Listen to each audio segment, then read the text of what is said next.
Hello everyone, I hope you are doing well. Today we'll talk about how to fix or how to solve the problem of Cash App. You will click on settings.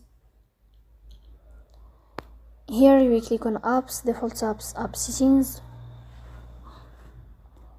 On above on above here we search about Cash App. Then we click on first stop and you will click OK. Here you will enter to the window of storage. Then we click on clear cache. In the end you will go to Play Store. You will search about the application of Cash and you will click here.